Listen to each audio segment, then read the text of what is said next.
8.5 পাইতে চান, তো আপনাকে বেসিক জানতে হবে। আপনার বেসিকটা যদি না জানেন, রিডিং এ কত 8.5 পাইতে পারবেন না। রিডিং এর মধ্যে যে ফাউন্ডেশনটা আমাদের আসলে দুর্বলতা থাকে, আমরা কেন রিডিং বুঝতে পারি না? এটার কারণ হচ্ছে আমি এই লিঙ্কার গুলো জানি না, আমি কম্পারিজন যে বিভিন্ন সিগন্যাল ওয়ার্ড আছে সেটা জানি না, এক্সট্রিম ওয়ার্ড গুলো সেগুলো জানি না, নেগেটিভ ওয়ার্ড গুলো সেগুলো জানি না। রিডিং এর টপ করার জন্য মাত্র এই 16টা আইটেম আপনাকে খুব ভালো করে জানতে হবে। যদি জানতে পারেন তবে রিডিং আপনি টপিক করতে পারবেন, তো রিডিং এর যে কোনো মিনিং আপনি বুঝতে পারবেন। তো যারা ভোকাবুলারি পিছনে দৌড়াচ্ছেন, ভোকাবুলারি মানে পড়তে হবে, তো কিছুটা হলেও পড়তে তো হবেই, কিন্তু শুধু ভোকাবুলারি লাগবে না। আপনার রিডিং এর টপিক করার জন্য এই ফাউন্ডেশন আপনাদের ফাউন্ডেশনের পিছনে, ফাউন্ডেশনটা যদি ভালো না করতে পারেন, রিডিং এ কথা দিয়ে আমি আপনাদেরকে বললাম বা আমার কথাটা মিলে রাখি, জীবনেও আপনার রিডিং পারবেন না। যারা 5.5 আছে তারা 5.5 পাচ্ছে, এত ক্যাম্পাস সলভ করছে, স্কোর পাচ্ছে না, সেই 5.5 আছে। দেখা যাচ্ছে একটার পর একটা ক্যাম্পাস করে যাচ্ছেন, সেই 5.5 আছে, 6.5 কিন্তু আর আসতেছে না। আপনি যদি না ফাউন্ডেশন স্ট্রং করতে পারেন, রিডিং এর কখনই আপনার স্কোর দেবেন। এই 16টা আইটেম আপনার রিডিং এ 8+ স্কোর করে দিতে আপনাকে হেল্প করবে। আইটেম গুলো হচ্ছে সবচেয়ে গুরুত্বপূর্ণ, যে মূল ভার্ব খুঁজে বের করা। যখন রিডিং করবেন দেখবেন অনেকগুলো মানে হচ্ছে একটা সেন্টেন্সের মধ্যে অনেকগুলো ক্লজ থাকে, অনেকগুলো মিড ভার্ব মানে ভার্ব থাকে, ওর মধ্যে একটা ভার্ব থাকে মিড ভার্ব। একটা মিড ভার্ব, সেটা যদি বুঝতে পারেন মেইন আইডিয়াটা কোথায় আছে সেটা বের করতে পারবেন, আর বাকি সব সাপোর্টে দেখে মনেও লাভ নাই। আইডিয়া জাস্ট হচ্ছে আপনাকে মানে ট্র্যাপে ফেলানোর জন্য দেয়, টাইমটাকে ওয়েস্ট করার জন্য দেয়। রিডিং প্যাসেজের মধ্যে কিন্তু অল্প কিছু অংশ থাকে মেইন আইডিয়া, আর বাকি সব থাকে ট্র্যাপ আর এক্সট্রা টাইম ওয়েস্টিং জিনিসপত্র দিয়ে করা থাকে। তো এখন আসেন এই নিউজের চেনার সব ডিটেলস আমার বইয়ের মধ্যে দেওয়া আছে। এই বইয়ের মধ্যে আমার সব ধরনের নেগেটিভ ওয়ার্ড দেওয়া আছে, যেটা থেকে আমরা টোফল নট গিভেন এবং এমসিকিউ ভালো মতো সলভ করতে পারবো, যা এবং ইয়েস নট গিভেন আমরা ভালো মতো করতে পারবো। আর এখান থেকে কিন্তু কোশ্চেন আসে প্রায় আপনাদের ধরেন 12 থেকে 14টার মধ্যে কোশ্চেন আসে, যে TOEFL not given, yes not given word, এখান থেকে কিন্তু আসে আপনার প্রায় 12 থেকে 14। তার মানে 12 থেকে 14 কিন্তু আপনার এই জিনিসগুলো কিন্তু লাগবে, এই বেসিক গুলো লাগবে।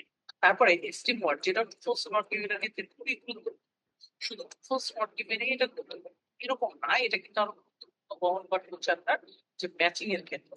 টাইম ওয়ার্ড গুলো প্যাসিভ মিনিং বুঝতে আপনাকে কম করবে, যে প্যাসিভ মিনিং যখন করেন দেখেন বিফোর আপনার এই জিনিসগুলো কিন্তু থাকে, ট্র্যাপ গুলো কিন্তু থাকে। তারপরে হচ্ছে কম্পারিজন, কম্পারিজন টোটালি কম্পারিজন 4 প্রকার আছে, এই 4 প্রকার কম্পারিজন 100% আপনার ফার্স্ট নট গিভেন, তারপর হচ্ছে ম্যাজিক এবং হচ্ছে প্যাসিভ মিনিং, এটা খুব গুরুত্বপূর্ণ অংশ। তারপরে যদি আপনারা যান সেটা হচ্ছে লিঙ্কার, বা আপনাদের টোটাল লিঙ্কারের ক্ষেত্রে যদি আমরা একটু এই যেখানে আছে এক্সাম্পল ওয়ার্ড গুলো, এই ওয়ার্ড গুলো দেখলেই বুঝবেন যে কোন জায়গায় প্যাসিভ ঠাই অংশটা আছে। যেরকম লিঙ্কিং ওয়ার্ড গুলোর মধ্যে যে প্যাসিভ ঠাই আইডিয়া গুলা, বিভিন্ন আইডিয়া গুলো একটার পর একটা এরকম ধারাবাহিক ভাবে আসতেছে, আইডিয়া গুলা একটার পর একটা আসতেছে, আইডিয়া গুলা বিপরীত তুলি হচ্ছে, মানে আগে পজিটিভ আইডিয়া গুলো নেগেটিভ আইডিয়া গুলো আছে। এই ওয়ার্ডগুলো সিগন্যাল ওয়ার্ডগুলো দিয়ে কিন্তু বুঝতে হবে। কোথায় আপনার প্রসেস গুলো বলতেছে, কোথায় আপনার রেজাল্ট বলতেছে, কোন সেন্টেন্সের মধ্যে এক্সাম্পল দেওয়া আছে, এইটা এই ওয়ার্ড গুলো দেখার সাথে কোথায় টাইম জোন আছে, তারপরে কোথায় হচ্ছে আপনার কন্ডিশন আছে, কোথায় পারপোজ আছে, মানে just দেখার সাথে সাথে ভাই আপনি এটা ডিল করে ফেলতে পারবেন বা বুঝতে পারবেন যে ওখানে আসলে কি বলছে। এই বইটা আমার খুবই ভাবেই ক্লিক। তো যাই হোক, আপনাদেরকে এতটুকুই আমি বলবো, এবং এইটার রিলেটেড আমার একটা একটা করে সলভ করবো, এটা সলভ আপনারা দেখবেন, তাহলে বুঝতে পারবেন এই বইটা করে আপনি রিডিং এ সে 8 ক্লাস হবে। ফার্স্ট অফ অল রিডিং এর মিনিং কিন্তু কঠিন কিছু না।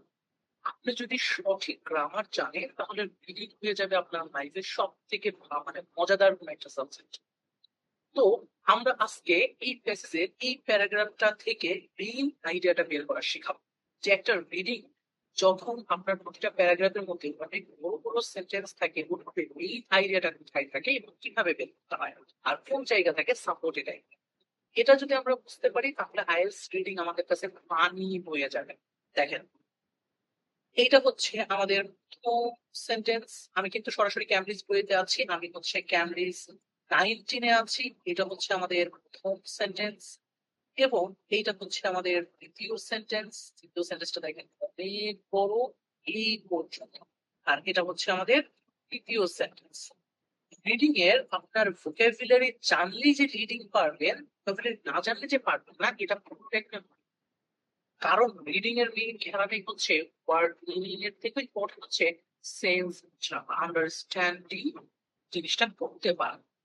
তাহলে রিডিং এ যদি আমি টপিক স্কোর করতে চাই 8 or 8.5 পেয়েছেন, আপনার ফার্স্ট অফ অল আপনার আন্ডারস্ট্যান্ডিং লেভেল অনেক বাড়াতে হবে। দ্রুত পড়ার জন্য সাপোর্টেড এরিয়া বা ট্র্যাপ গুলাকে চিন্তা হবে।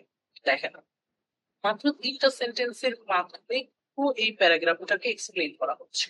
তাহলে প্যারাগ্রাফে কি আছে, একটা মেইন আইডিয়া বা সাপোর্টেড আইডিয়া এবং বাংলা মিনিংটা কিভাবে বুঝতে হয় সেটা আমরা শিখব। প্রথম সেন্টেন্সটার মধ্যে ইন দিয়ে দেখেন, এই অংশটা আমি একবারে ভেঙে ভেঙে আপনাদেরকে বোঝাবো।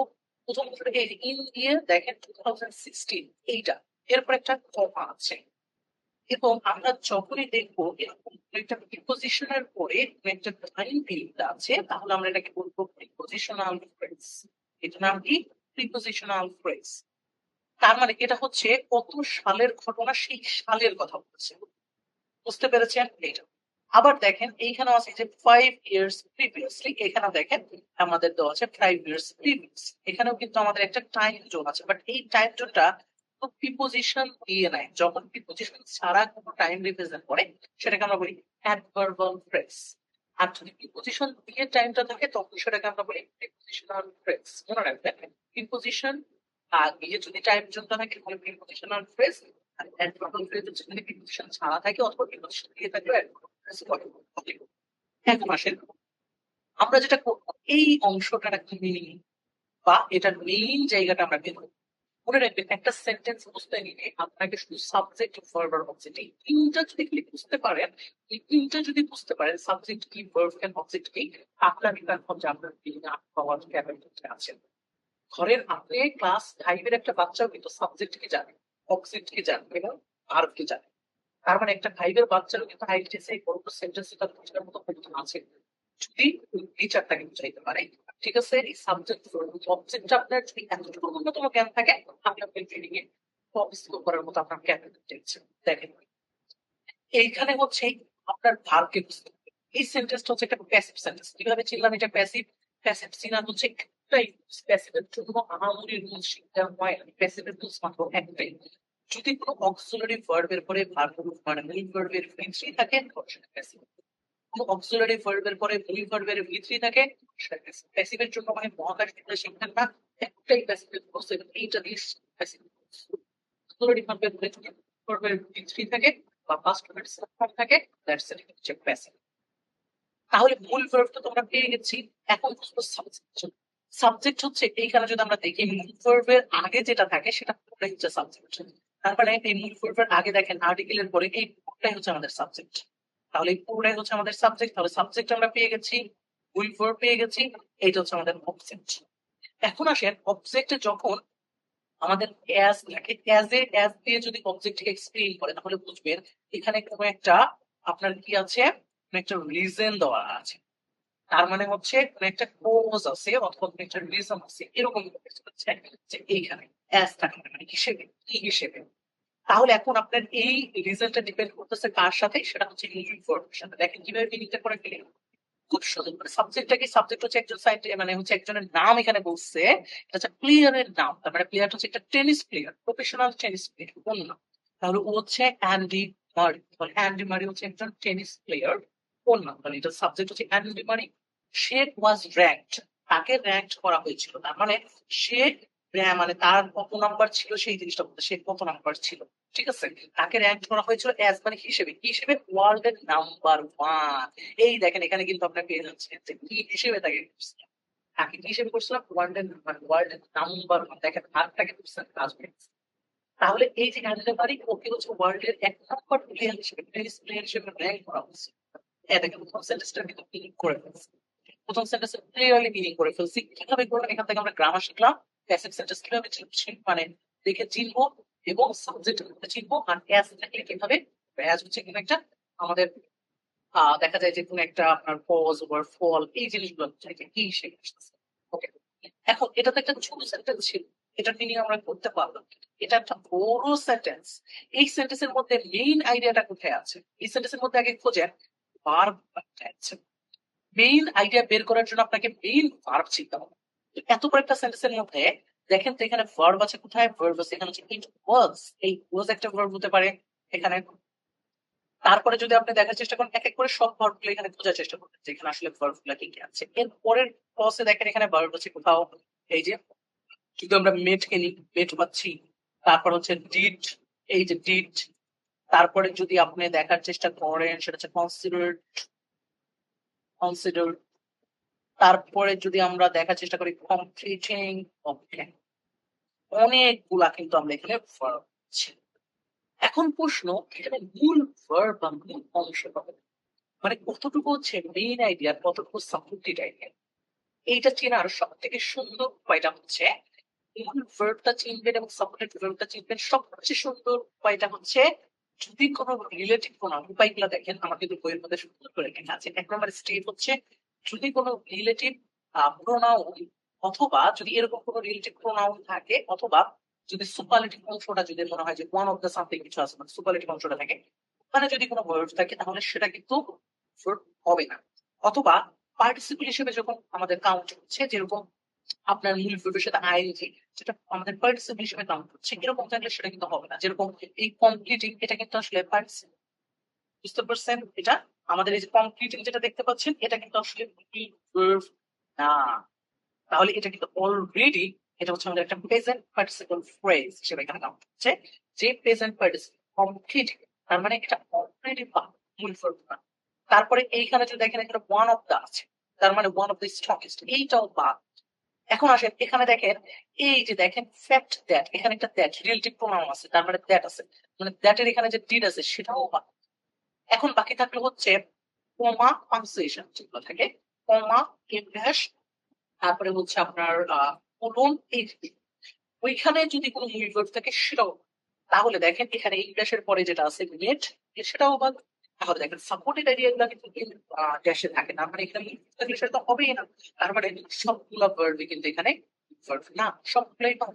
তাহলে মূল ভার্ব কে থাকলো? মূল ভার্ব হচ্ছে was। তাহলে এখানে মেইন সেন্টেন্সটা হচ্ছে এইটুকু, এইটুকুই হচ্ছে মেইন সেন্টেন্স। এইটুকু যদি আমি বাংলা মিনিং বুঝতে পারি তাহলে আমি এইটুকু বাদও যদি আমি দিই তাহলেও কিন্তু আমি অর্থটা মিলাই দিই। দেখেন এখানে কি বলছে, it was an incredible achievement by any standard. দেখেন এটা ছিল তাদের কাছে হচ্ছে ইনক্রেডিবল অ্যাচিভমেন্ট। দেখেন তার মানে হচ্ছে ইটটা কি, আবার ইটটা হচ্ছে প্রোনাউন প্রেফারেন্স। প্রোনাউন প্রেফারেন্স যদি না বুঝেন তাহলে ইটের কাজটা যদি ঠিক মতো না বুঝেন তাহলে কিন্তু আপনি বুঝতে পারবেন না। ইট কিন্তু ব্যক্তি, বস্তু, কনটেক্সট সবগুলোকে বোঝাইতে পারে। যেরকম এখানে কিন্তু ইট বলতে কিন্তু আসলে কোন নাম বুঝাইতেছে না। ইট বলতে বুঝাইতেছে কি, দেখেন এইটা ছিল incredible achievement by any standard, যে কোনো স্ট্যান্ডার্ডে সেটা ছিল একটা ইনক্রেডিবল অ্যাচিভমেন্ট, মানে ওই যে ওয়ার্ল্ডের নাম্বার ওয়ান। এই ওয়ার্ল্ডের যে নাম্বার ওয়ান এইটাকে বোঝাচ্ছে। যখন ইট থাকে তখন বুঝবে ইট হচ্ছে তার আগের সেন্টেন্স যেটা থাকে সেই সেন্টেন্সের মধ্যে যে নাউন থাকে সেই নাউনকে রিপ্রেজেন্ট। তাহলে ইট কি করে, দেখেন এখানে আর্টিকেল দা আছে, তারপরে হচ্ছে নির্দিষ্ট নাম ওয়ার্ল্ডের নাম্বার ওয়ান, ঠিক আছে, ওয়ার্ল্ডের মধ্যে নাম্বার ওয়ান। তার মানে এখানে হচ্ছে ওয়ার্ল্ডের যে নাম্বার ওয়ান এইটাকে মানে করতেছে যে সে ওয়ার্ল্ডের নাম্বার ওয়ান ছিল, সেটাই হচ্ছে ইনক্রেডিবল অ্যাচিভমেন্ট ছিল, যে কোনো স্ট্যান্ডার্ড মানে যে কোনো ধরনের স্ট্যান্ডার্ডে সেটা ছিল সবচেয়ে বেশি হয়ে গেছে আমাদের মিনিং। এইটাই এই অংশটা, মানে এই পুরো সেন্টেন্সটা এত বড় কিন্তু এই সেন্টেন্সের মধ্যে মূল অর্থ এখানে। আর বাকিটা আছে সম্পূর্ণটা সাপোর্ট।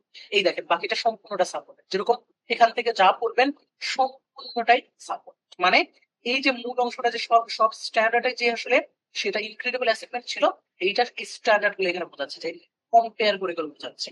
ঠিক আছে, তাহলে এটার এক্সপ্লেনেশনটা এরপরে আছে। তার মানে মূল অংশটা কিন্তু আমি অলরেডি ধরে ফেলছি। এখন আসেন পরেরটা, ইয়েট। ইয়েট, ইয়েটটা হচ্ছে আমরা ইউজ করি যখন হচ্ছে কন্ট্রাডিক্টরি কোনো আপনার আইডিয়া রিপ্রেজেন্ট চাই, মানে এটা হচ্ছে অথচ অথবা কিন্তু এরকম টাইপের একটা ফাইল, কন্ট্রাডিক্টরি মানে একটু নেগেটিভ নেগেটিভ ফাইল।